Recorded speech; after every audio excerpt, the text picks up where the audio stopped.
हम लोग महेश बर्णवाल भारत के इतिहास में आज हम लोग अध्याय 28 को पढ़ेंगे, जो कि है आपका मुग़ल साम्राज्य का सुदृढ़ीकरण। दोस्तों, इस चैप्टर में हम लोग क्या कहते हैं, हुमायूं के आगे से जितने शासक हुए थे शेरशाह सूरी के बाद, हम उसके बारे में इसमें पढ़ेंगे। तो जैसा कि आप सब जानते हैं, शेरशाह सूरी जिसकी मृत्यु जो है वो 1545 में हो गई थी। तो उसके बाद से ही क्या कहते हैं, भारत पर वापस से जब उसका सूर साम्राज्य का विघटन होने लगा, तब क्या कहते हैं, हुमायूं ने दोबारा उसके ऊपर कब्जा करके क्या कहते हैं अपना मुग़ल साम्राज्य की दोबारा शुरुआत की थी।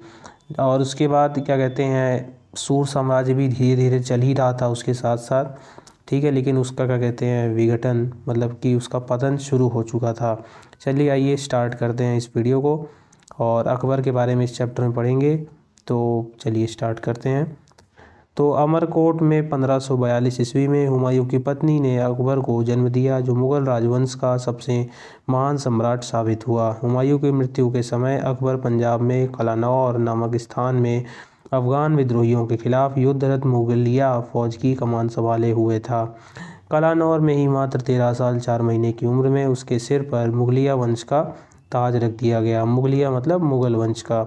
बैरम खान को मुग़ल बादशाह का वज़ीर बना दिया गया था तथा उसे खाने खानन का भी खिताब दिया गया था। हेमू, जो कि एक हिंदू शासक था, ने अपना जीवन इस्लाम शाह कौन था? ये उत्तराधिकारी था शेरशाह सूरी के बाद, ठीक है। अपना जीवन इस्लाम शाह के, आगे देखिए क्या लिखा हुआ है, इस्लाम शाह के अधीन एक बाजार अधीक्षक के रूप में आरंभ किया था, लेकिन आदिल शाह की सेवा में उसकी दिन दूनी और रात चौगुनी तरक्की हुई थी। वह 22 लड़ाइयाँ लड़ चुका था, उनमें से किसी में भी उसे हार का मुंह नहीं देखना पड़ा। आदिल शाह ने उसे विक्रमाजीत का खिताब देकर अपना वज़ीर नियुक्त कर लिया था।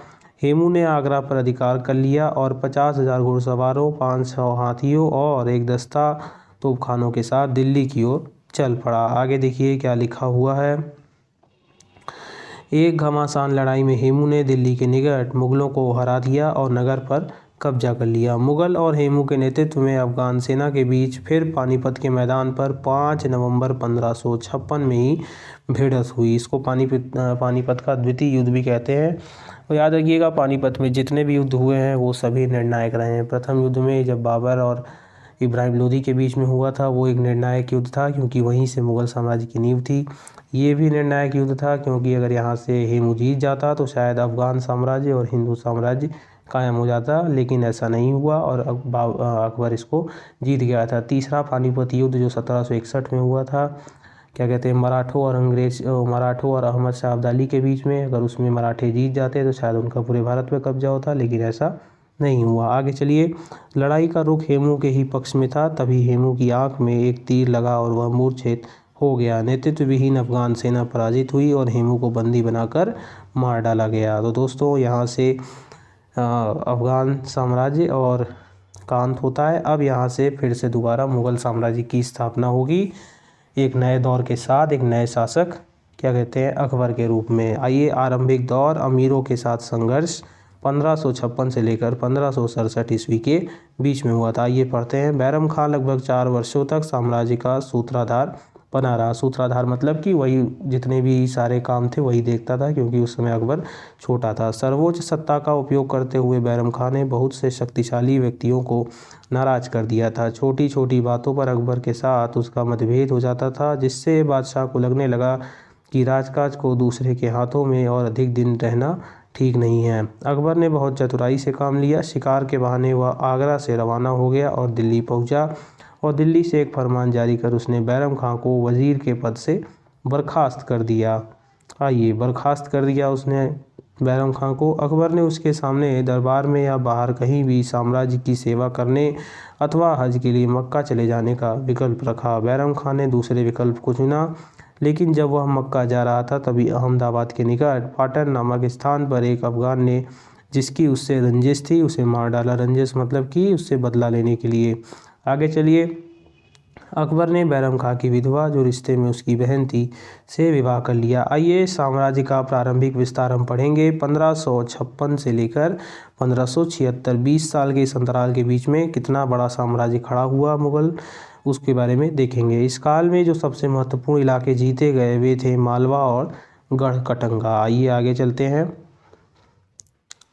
हाँ, इसमें देखिए, उन दिनों मालवा का शासक बाज बहादुर था और उसके विभिन्न गुणों में उसका संगीत प्रवीणता और काव्य पटुता भी शामिल थी। इन दोनों कलाओं में समान रूप से निष्णात और अपनी सुंदरता के लिए प्रसिद्ध रूपमती के साथ बाज बहादुर की प्रेम कथाएं लोक विदित हैं। आगे चलिए, उसके शासनकाल में मांडू संगीत का एक विख्यात केंद्र भी बन गया था। मालवा पर किए गए आक्रमण का नेतृत्व अकबर को पालने वाली माता महम अनगा के बेटे अधम खां ने किया था। बाज बहादुर बुरी तरह पराजित हुआ तथा लूट का भरपूर माल मुगलों के हाथ में चला गया। आइए देखते हैं अकबर ने कौन कौन से जो विजय अभियान अपने समय में किए थे। देखिए, सबसे पहला था गोंडवाना विजय जो 1564 ईस्वी में हुआ था। चित्तौड़ विजय जो आपका 1568 ईस्वी में हुआ था। कालिंजर विजय जो 1570 ईस्वी में हुआ था। आमेर से संधि जो 1562 ईस्वी में। मारवाड़ विजय जो 1570 ईस्वी में। हल्दी घाटी का युद्ध 1776 ईस्वी में।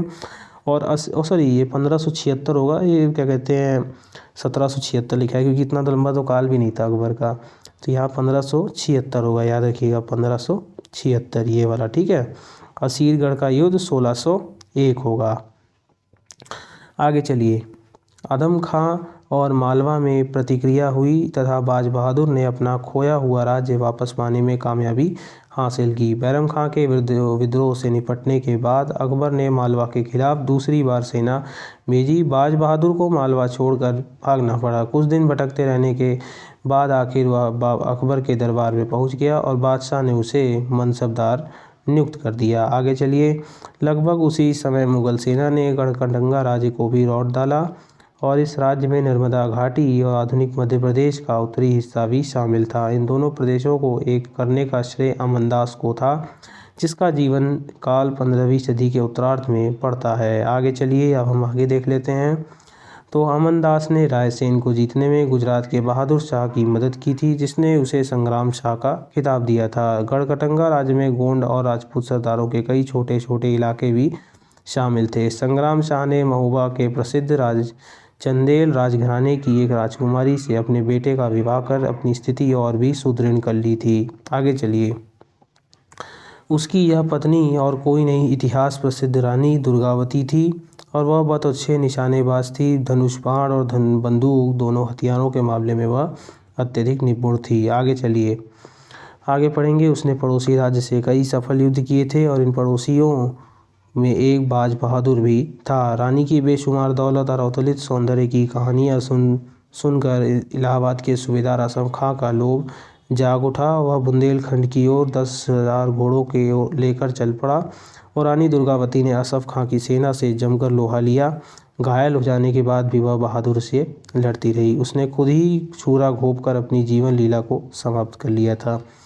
आगे चलिए पढ़ते हैं। इसी में अकबर ने राजस्थान के ज़्यादातर हिस्सों पर अपना आधिपत्य स्थापित कर लिया तथा बंगाल व गुजरात को भी जीत लिया था। राजपूत राज्यों की विजय के दौरान उसका एक महत्वपूर्ण कदम चित्तौड़ पर भी किया गया आक्रमण था। 6 महीने की जबरदस्त घेराबंदी के बाद चित्तौड़ 1568 ईस्वी में पराजित हो गया।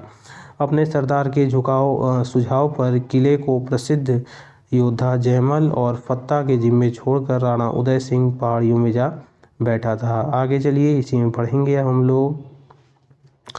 जब मुगलों ने किले में प्रवेश किया तो इन्होंने किसानों और राजपूत योद्धाओं को कत्लेआम मचा दिया था। जयमाल और फतह ने बड़ी बहादुरी के साथ मुगलों का सामना किया। अंततः वे पराजित हुए और वीरगति को प्राप्त हुए। शूरवीर जयमल और फत्ता के सम्मान में अकबर ने आगरे के किले के मुख्य द्वार पर हाथी के सवार इन दोनों की पत्थर की मूर्तियां भी स्थापित करने का आदेश दिया। चित्तौड़ के पतन के बाद रणथंभौर को जीता गया, जो राजस्थान का सबसे शक्तिशाली दुर्ग के रूप में प्रसिद्ध था। आगे चलिए, इसी में अब हम पढ़ेंगे कि 1572 में अकबर अजमेर के रास्ते पहुंचकर अहमदाबाद पर चढ़ बैठा। अहमदाबाद ने बिना युद्ध किए आत्मसमर्पण कर दिया था और इसी विजय के बाद याद में ही फतेहपुर सीकरी में बुलंद दरवाज़ा का निर्माण करवाया गया था। कैम्बे में अकबर ने पहली बार समुद्र देखा और एक नाव पर सवार होकर उसकी लहरों का मजा लिया था। आगे चलिए, आगे देखेंगे पुर्तगाली व्यापारियों की एक मंडली ने भी वहां आकर अकबर से पहली बार मुलाकात की और इस समय तक पुर्तगालियों ने भारतीय समुद्रों पर अपना वर्चस्व स्थापित कर लिया था तथा वे भारत में एक साम्राज्य की स्थापना का मंसूबा बांध रहे थे। आगे चलिए, अब हम लोग प्रशासन के बारे में पढ़ेंगे। अकबर के समय किस प्रकार का प्रशासन व्यवस्था थी।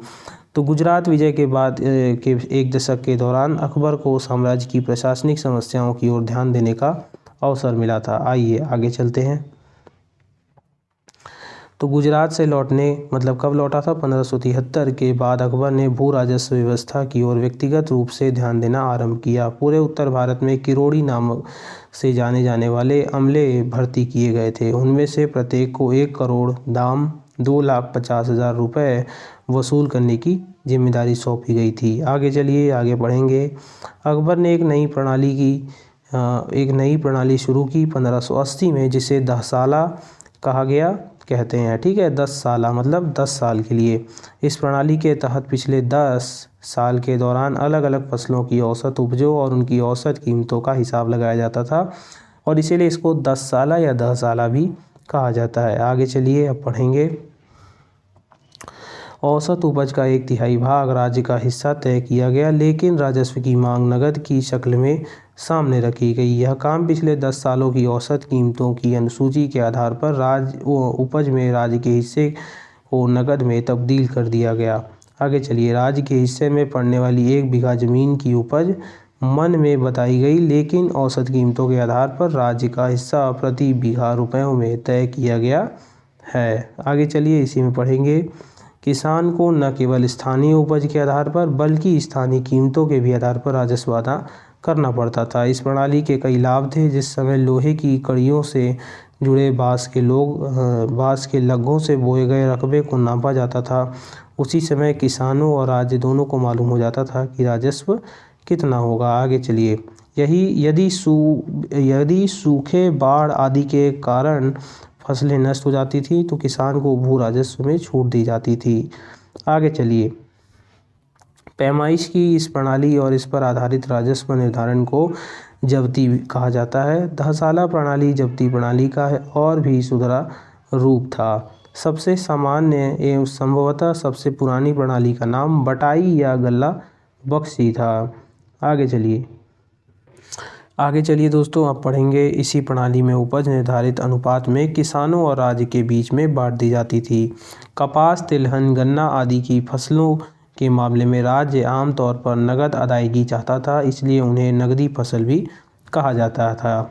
आगे चलिए, पढ़ेंगे। अकबर के अधीन व्यापक रूप से प्रचलित एक तीसरी प्रणाली का नाम नस्ख था। दोस्तों, ये प्रणालियों के नाम आपको याद रखने पड़ेंगे क्योंकि ये अक्सर लोक सेवा आयोग, संघ लोक सेवा आयोग और उत्तर प्रदेश लोक सेवा आयोग और अन्य जितने भी स्टेट हैं वो सब के क्वेश्चन पेपर में ऐसे क्वेश्चन पूछे जाते हैं। भू राजस्व तय करने में कृषि के जमीन की उर्वरता का ध्यान रखा जाता था। जिस जमीन पर लगभग प्रत्येक वर्ष खेती की जाती थी उसे हम पोलज कहा जाता है। आगे चलिए, जब उसमें खेती नहीं की जाती तो उसे परती कहते हैं और जब परती ज़मीन में खेती की जाती थी तब उस पर पूरा राजस्व देना पड़ता था। आगे चलिए, वैसे ज़मीन तो लगातार 2-3 साल तक पड़ती रहती थी, उसे चाचर कहा जाता था तथा इससे ज़्यादा समय तक पड़ती रहने वाली ज़मीन को बंजर कहते थे। इसके अलावा ज़मीन को उत्तम, मध्यम और निम्न कोटियों में भी विभाजित किया गया था। आगे चलिए, राज्य का दावा 1/3 उपज पर होता था। 10 साला प्रणाली 10 साला बंदोबस्त नहीं थी, न वह स्थायी बंदोबस्त थी। राज्य की उसमें परिवर्तन करने का अधिकार होता था। जब्ती प्रणाली का संबंध राजा टोडरमल से जोड़ा जाता है तथा कभी कभी इसे टोडरमली व्यवस्था भी कहा जाता है। टोडरमल एक मेधावी राजस्व अधिकारी था जिसने कुछ समय तक शेरशाह के अधीन भी काम किया था। आइए मनसबदारी पद्धति और सेना के बारे में जानते हैं। अकबर की मनसबदारी पद्धति के अधीन प्रत्येक अधिकारी को एक दर्जा या मनसब दिया जाता था। सबसे निचला दर्जा 10 का था और सबसे ऊपर का दर्जा 500 का था, जो सरदारों अमीरों वर्ग के लिए होता था। अकबर के शासनकाल के अंतिम दौर में 5 हजारी मनसब को बढ़ाकर 7 हजारी बना दिया गया था तथा मिर्जा अजीज कोका तथा राजा मान सिंह, इन दोनों सरदारों को उच्चतम मनसब पे सम्मानित किया गया था। आइए आगे चलते हैं। ये दर्जे सामान्य रूप से दो भागों में विभक्त हुआ करते थे। पहला है जात और दूसरा सवार। तो जात का मतलब था व्यक्तिगत, जात से व्यक्ति का व्यक्तिगत दर्जा निर्धारित होता था तथा वेतन भी तय होता था। सवार दर्जा सूचित करता था कि उसे कितने सवार रखना अपेक्षित था। सिपाहियों की एक विवरणिका रखी जाती थी तथा उसके घोड़े को शाही निशान से दाग दिया जाता था और इसे दाग प्रणाली भी कहते हैं। आगे चलिए, आगे देखिए। मनसबदारी प्रथा का मूल चंगेज खां की व्यवस्था में देखा जा सकता है, जिसने अपनी सेना का संगठन दार्शनिक प्रणाली के आधार पर किया था। अकबर ने इसका आरंभ अपने शासनकाल के 19वें वर्ष 1577 ईस्वी में ठीक उसी समय किया जब उसने अपनी भू राजस्व व्यवस्था में सुधार किया था तथा जात व सवार नामक प्रणालियों की भी शुरुआत की थी। आगे चलिए, आगे हम लोग पढ़ते हैं। 500 जात से नीचे के दर्जे वाले लोग मनसबदार, 500 से लेकर 2500 तक की जात वाले लोग अमीर और 2500 से ऊपर की जात वाले लोग अमीर उम्दा या उम्दा ए आजम भी कहलाते थे। मनसबदार से यह आशा की जाती थी कि अपने वेतन में से वह निर्धारित संख्या में रखे जाने वाले घोड़े, हाथियों और भारवाही पशुओं, भारवाही मतलब ऊँटों, खच्चरों, गाड़ियों आदि पर होने वाले खर्च भी पूरा करेगा। 5000 मनसबदार को 340 घोड़े, 100 हाथी और 400 ऊँट, 100 खच्चर और 160 गाड़ियाँ रखनी पड़ती थी। मनसबदारों को अच्छे वेतन दिए जाते थे और 5000 मनसबदार को मासिक 30,000 रुपये, 3000 को 17,000 रुपये और हजारी को क्या कहते हैं 8200 रुपये दिए जाते थे। आगे चलिए, अब सरकार का संगठन देख लेते हैं किस प्रकार का था। तो स्थानीय शासन के संगठन में अकबर ने कोई परिवर्तन नहीं किया था। परगने और सरकारें पूर्ववत कायम रही थी और सरकार के मुख्य अधिकारी फौजदार और अमलगुजार होते थे। फौजदार शांति व्यवस्था के लिए जिम्मेदार होता था तथा अमलगुजार का काम भू राजस्व निर्धारित करना तथा उसे वसूल करना होता था। साम्राज्य के प्रदेश जागीर, खालसा और इनाम में विभाजित थे। खालसा गांवों की आमदनी सीधे शाही खजाने में जाती थी। आगे चलिए, इनाम भूमि वह होती थी जो विद्वानों और धर्मज्ञों को आवंटित की जाती थी। अमलगुजारों से सामान्य तौर पर सभी प्रकार की जोतों पर निगाह रखने का आशा की जाती थी। आगे चलिए, आगे देखेंगे उसकी केंद्रीय शासन प्रणाली दिल्ली सल्तनत के काल में विकसित शासन संरचना पर ही आधारित थी। सैनिक विभाग का प्रधान मीर बख्शी कहलाता था। सरदारों के संगठन का प्रधान दीवान नहीं बल्कि मीर बख्शी माना जाता था। साम्राज्य की खुफिया और सूचना एजेंसियों का प्रधान भी मीर बख्शी होता था। खुफिया अधिकारी, जिसको बरीद भी कहते हैं उर्दू में, और सूचना अधिकारी वकिया नवीस साम्राज्य के सभी हिस्सों में तैनात किए जाते थे। दोस्तों ये नाम याद रखिएगा, बरीद और वकिया नवीस। आगे चलिए, दीवान और मीर बख्शी लगभग एक दूसरे के समक्ष होते थे तथा एक दूसरे पर अंकुश रखने का कार्य करते थे। पदाधिकारी मीर सामा सम्राट की गृहस्थी का प्रबंध करने वाला अधिकारी होता था। हरम की ज़रूरतों को, सभी सामग्रियों को वही इकट्ठा करता था। तो जो उसके गृहस्थ का प्रबंध करने वाला अधिकारी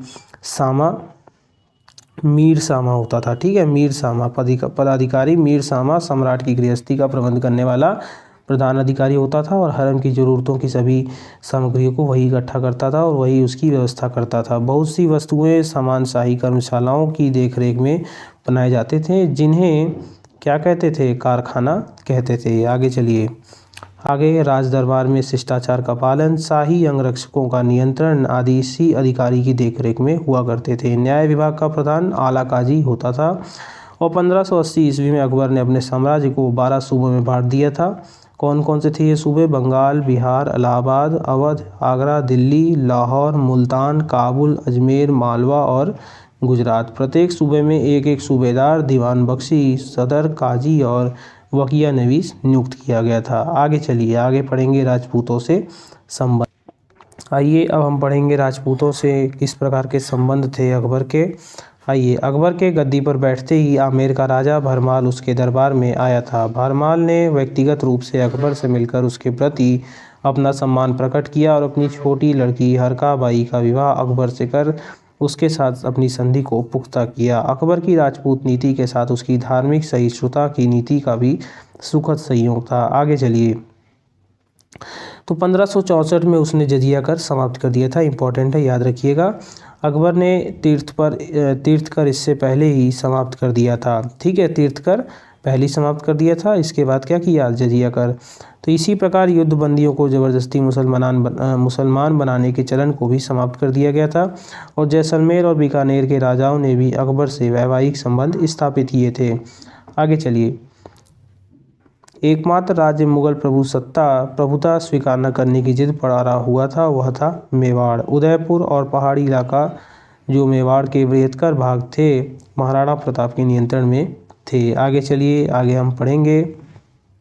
1572 में राणा उदय सिंह का बेटा राणा प्रताप गद्दी पर बैठा। अकबर ने एक के बाद एक कई दूत मंडल भेजकर राणा प्रताप को इस बात पर राजी करने की कोशिश की कि वह मुगल प्रभुता को स्वीकार कर ले। अकबर ने उसे जो शाही पोशाक भेजी थी उसे उसने धारण करने के लिए मना कर दिया था। अपने बेटे अमर सिंह को अकबर के प्रति व्यक्तिगत रूप से सम्मान व्यक्त करने और उसकी सेवा स्वीकार कर लेने के लिए भगवान दास के साथ दरबार में भेजा गया। आगे चलिए, राणा अकबर का यह आग्रह स्वीकार करने को तैयार नहीं था कि वह व्यक्तिगत रूप से उपस्थित होकर शहंशाह के प्रति सम्मान का प्रदर्शन करे। आगे चलिए, पढ़ते हैं।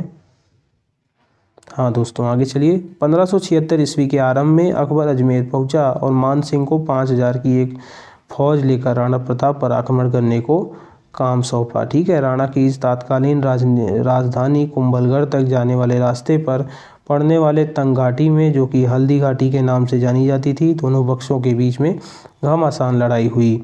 मुगलों ने डंगरपुर, बांसवाड़ा, सिरोही आदि साम्राज्यों में, जो मेवाड़ के अधीन और उसके मित्र थे और जिन्होंने राणा का समर्थन दिया था, अधिक तबाही मचाई थी। आगे चलिए, अकबर ने इन राज्यों को जीतकर इनके साथ अलग से संधियां की और जिससे राणा प्रताप और भी अकेला पड़ गया। मुगलों ने कुंभलगढ़ और उदयपुर दोनों पर कब्जा कर लिया था और 1585 ईस्वी में अकबर ने उत्तर पश्चिम की खतरनाक परिस्थिति पर निगाह रखने के लिए पंजाब में डेरा डाल दिया। अगले 12 वर्षों तक वहीं बैठा रहा और राणा प्रताप के खिलाफ कई मुगल सेनाएं नहीं भेजी। आगे चलिए दोस्तों, अपने अगले पॉइंट की तरफ चलते हैं।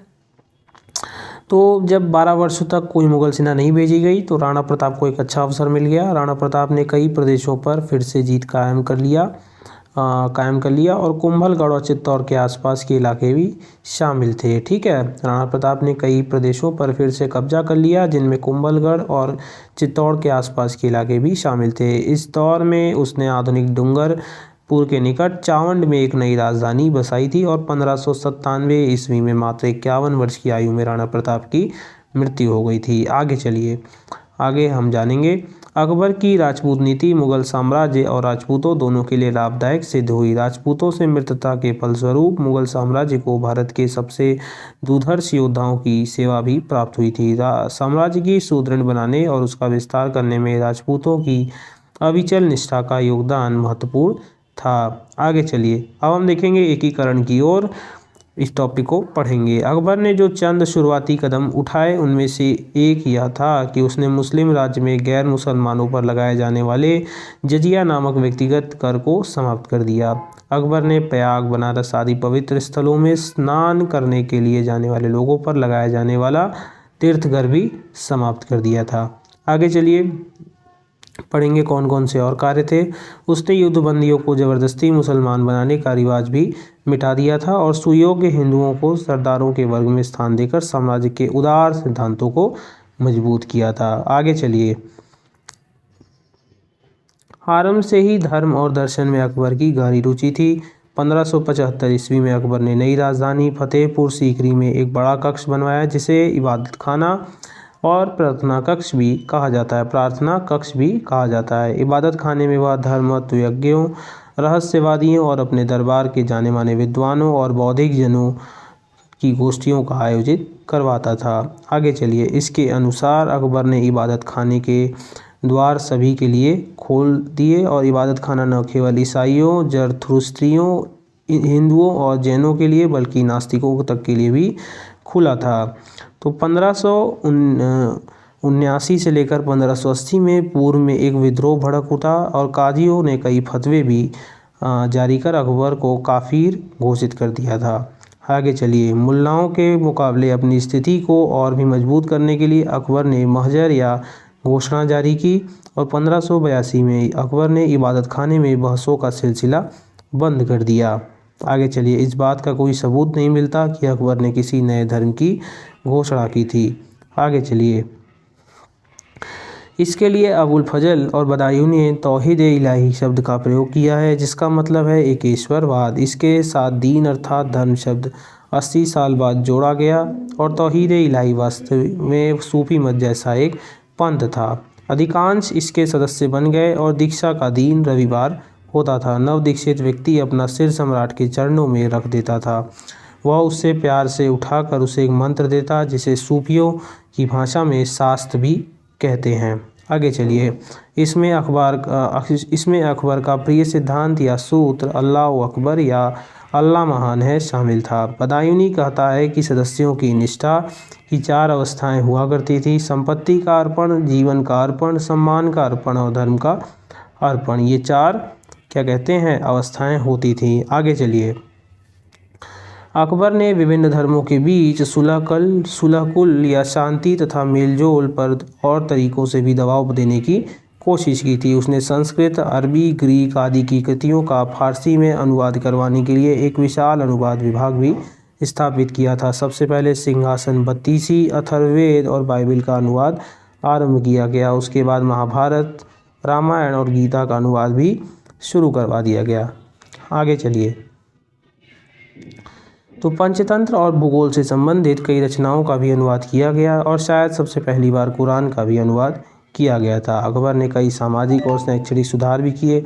उसने सती प्रथा भी समाप्त कर दी थी। विधवा विवाह को भी कानूनी समर्थन दिया गया और विवाह की उम्र को बढ़ाकर लड़कियों के मामले में 14 वर्ष और लड़कों के लिए 16 वर्ष कर दिया गया था। आगे चलिए, अकबर ने शिक्षा के पाठ्यक्रम को भी संशोधित किया था। उसने नैतिक शिक्षा, गणित, कृषि, ज्यामिति, खगोल विज्ञान, शासन के नियम, तर्कशास्त्र और इतिहास आदि जैसे धर्मेतर विषयों की शिक्षा पर जोर दिया। उसने कलाकार, कवियों, चित्रकारों और संगीतज्ञों को भी प्रश्रय दिया था। उसका दरबार नवरत्न कहे जाने वाले विभिन्न क्षेत्रों के मूर्धन्य व्यक्तियों के लिए प्रसिद्ध था। आइए उसके बेटे अब हम लोग जहांगीर के बारे में पढ़ेंगे, जो कि क्या कहते हैं अपने पिता की तो तरह नहीं था, लेकिन काफ़ी प्रसिद्ध वो भी था। जहांगीर को युवावस्था में अवध और बंगाल का सूबेदार नियुक्त किया गया था। ठीक है, आगे चलिए। सन 1605 में अकबर की मृत्यु के बाद जहांगीर बादशाह हुआ। अकबर की भांति वह भी धार्मिक और सामाजिक सुधारों में रुचि रखता था और वह साहित्य में रुचि रखता था तथा अध्ययन में भी उसकी गहरी रुचि थी। उसे अपना संस्मरण तुजुके जहांगीरी स्वयं लिखा था। आगे चलिए, इन्हें चित्रकला का अच्छा ज्ञान था तथा अपने दरबार के श्रेष्ठ चित्रकारों पर गर्व भी था। सन 1611 में जहांगीर ने नूरजहां से विवाह किया।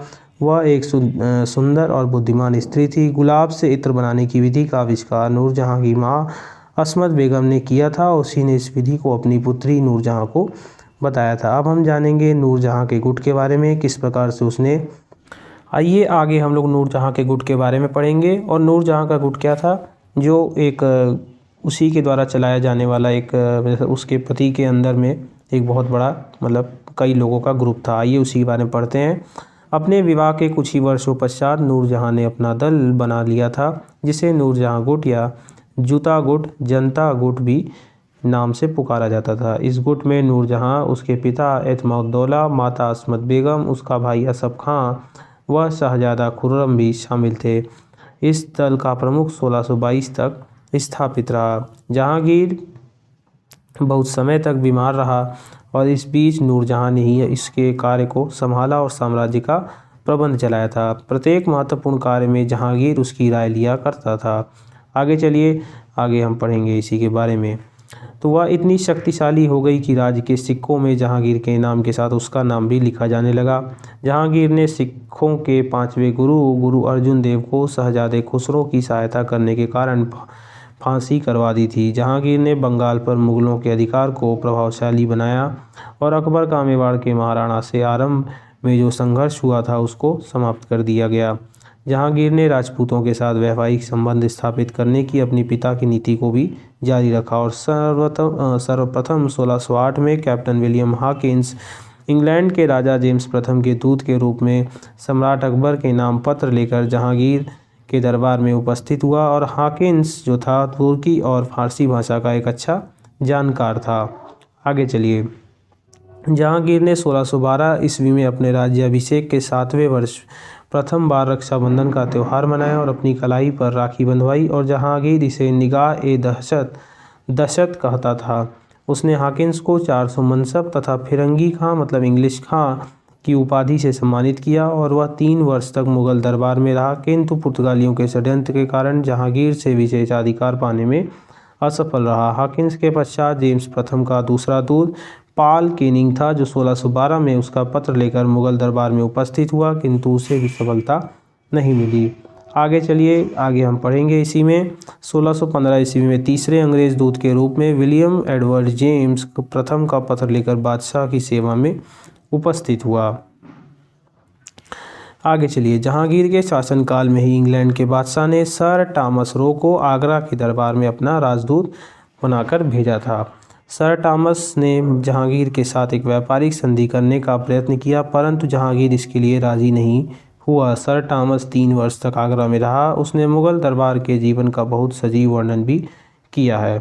आगे चलिए, जहांगीर को उसकी न्याय की जंजीर के लिए भी स्मरण किया जाता है। उसके सोने की एक लंबी जंजीर बनवाई जिसमें घंटियां बंधी हुई थी और उसका राजमहल की दीवार से लटका दिया गया। उसने यह घोषणा की कि यदि किसी के साथ सरकार ने अन्यायपूर्ण व्यवहार किया हो तो इस जंजीर को खींचकर सरकारी अधिकारी के विरुद्ध अपनी फरियाद सुना सकता है। आगे चलिए, जहांगीर ने 2 अस्पा व सिंह अस्पा प्रथा भी आरंभ की थी और इसके अंतर्गत बिना जात पद बढ़ाए ही मनसबदारों को अधिक सेना रखनी पड़ती थी। चलिए आगे चलते हैं। आइए दोस्तों, अब आगे चलते हैं। आगे देखेंगे सिंह अस्पा के थोड़े से और क्या क्या विस्तृत में। 2 अस्पा, इसके अंतर्गत मनसबदारों को अपने सवार पद के 2 गुने घोड़े रखने पड़ते थे। सिंह अस्पा, इसके अंतर्गत मनसबदारों को अपने सवार पद के 3 गुने घोड़े रखने पड़ते थे। जहांगीर ने निसार नामक सिक्के का भी प्रचलन किया था। आइए अब जहांगीर के बारे में पढ़ेंगे, जो कि शाहजहां के बारे में पढ़ेंगे, जो कि जहांगीर का बेटा था। अपने पिता की मृत्यु के बाद सन 1628 में यह गद्दी पर बैठा। इसके बचपन का नाम खुर्रम था। इसका विवाह नूरजहां के भाई असफ खां की पुत्री अर्जमंद बानो बेगम से हुआ, जो मुमताज़ महल के नाम से प्रसिद्ध हुई थी। शाहजहां ने दिल्ली के निकट शाहजहानाबाद नगर की स्थापना की तथा अपनी राजधानी आगरा से दिल्ली स्थानांतरित कर दी। इसे आजकल पुरानी दिल्ली के नाम से भी जाना जाता है और इसी में उसने सुरक्षा दुर्ग का निर्माण कराया, जिसे लाल किला या किला-ए-मुबारक के नाम से जाना जाता है। उसने इसी किले में दीवाने आम और दीवाने खास का निर्माण कराया था। आगे चलिए, आगे जानेंगे। तख्ते ताऊस रत्नों से जड़ा हुआ सोने का सिंहासन था जिस पर शाहजहां बैठा करता था। अपने शासनकाल में सबसे पहले उसको बुंदेलखंड और दक्षिण के विद्रोह का सामना करना पड़ा। आगे चलिए, दक्षिण मुगलों के लिए कठिनाइयों का क्षेत्र बन गया। मुगलों ने अंत में अहमदनगर के राज्य को जीत लिया तथा गोलकुंडा व बीजापुर के राज्यों ने मुगलों का आधिपत्य स्वीकार कर लिया और उसको शांति बनाए रखने की संधि भी करवा ली गई।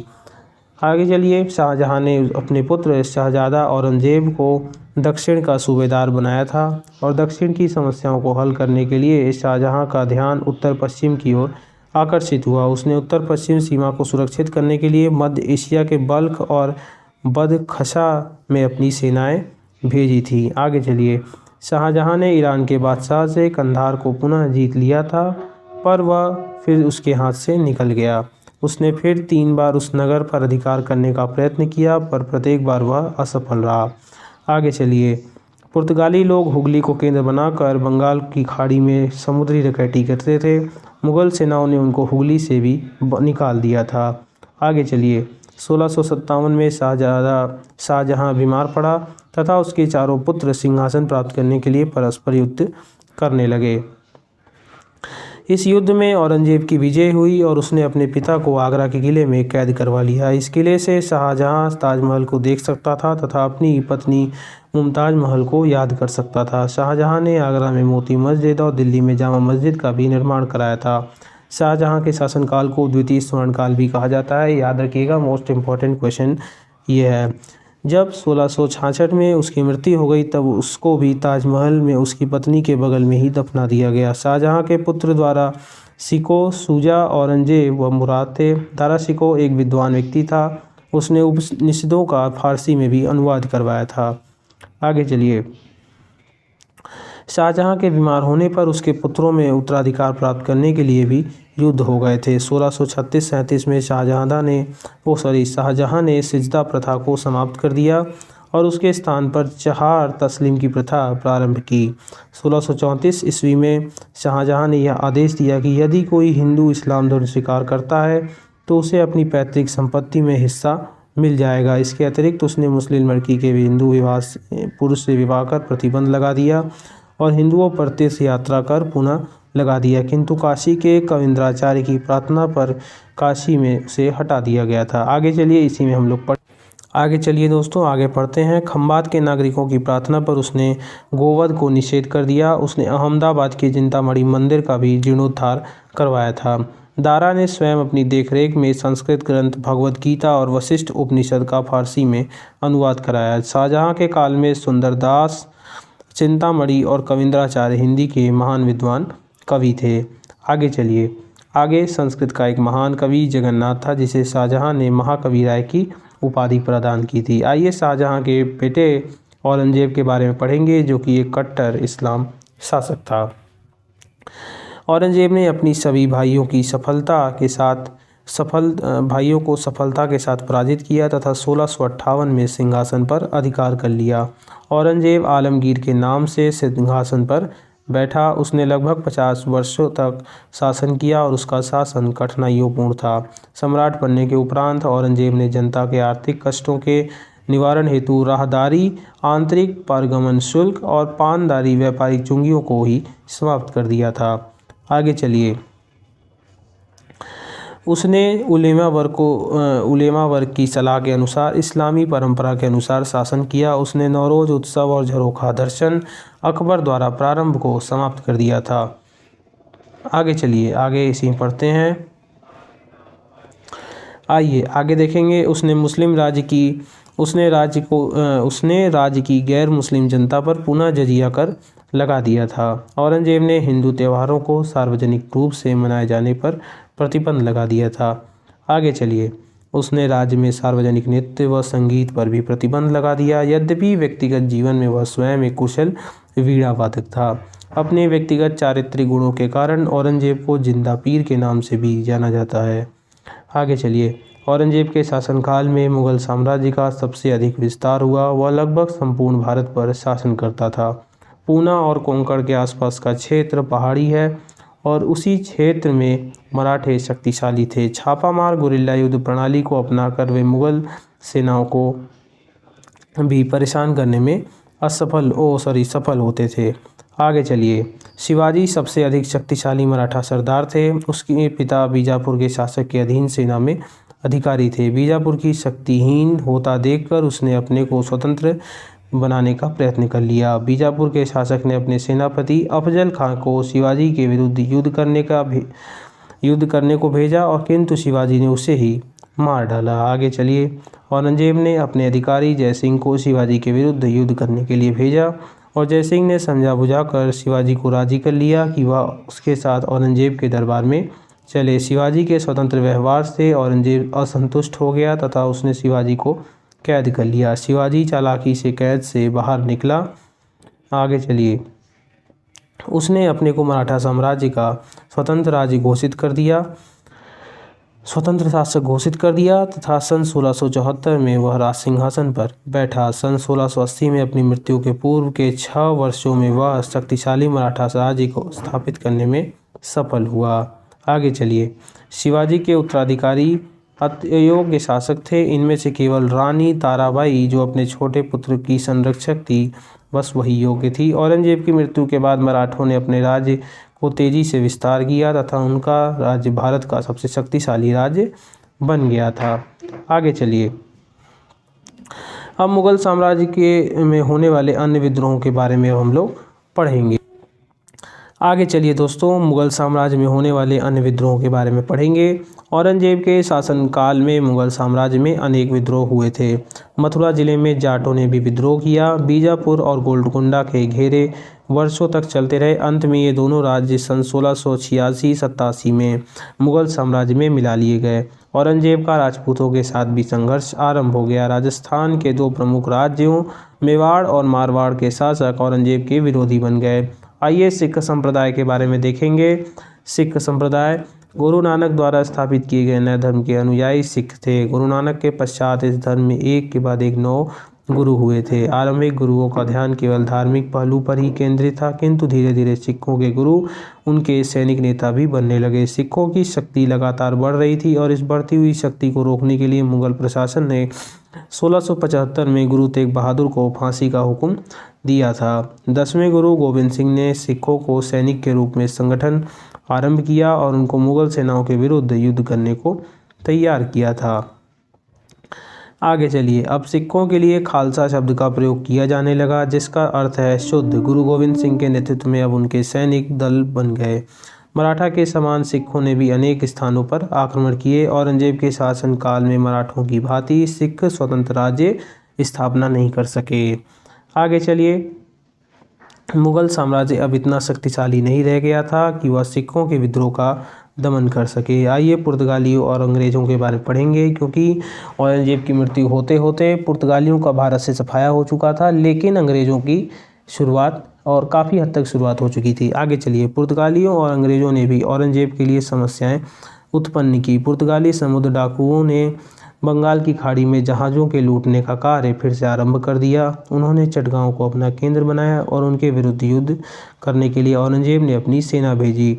इस सेना को पूर्ण सफलता मिली, क्योंकि उसने केवल चटगांव पर ही अधिकार नहीं किया, बल्कि बंगाल के पूर्वी भाग को भी मुगल साम्राज्य में मिला लिया। आगे चलिए,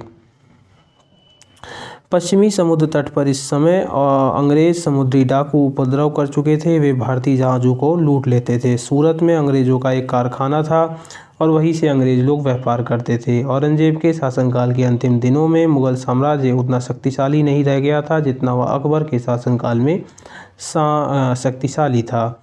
आगे चलिए, औरंगजेब कुछ परंपरावादी मुसलमानों के प्रभाव में आ गया तथा उसने इस्लाम धर्म के नियमों के अनुसार शासन करने का निश्चय किया।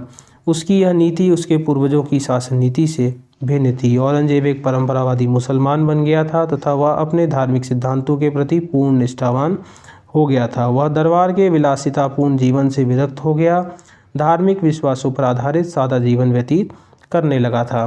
दोस्तों, ये चैप्टर मुगल साम्राज्य का सुदृढ़ीकरण यहीं पे समाप्त होता है। अगर आपको वीडियो अच्छी लगे तो इसको लाइक कर दीजिएगा, चैनल को सब्सक्राइब कर दीजिएगा और कमेंट करके ज़रूर बताइए करिए कि कैसा लग रहा है आपको ये वीडियो और कैसी है मेरी वॉइस, जिससे कि मैं इसमें और इम्प्रूव कर सकूं। बने रहिए चैनल के साथ। तब तक के लिए जय हिंद, जय भारत।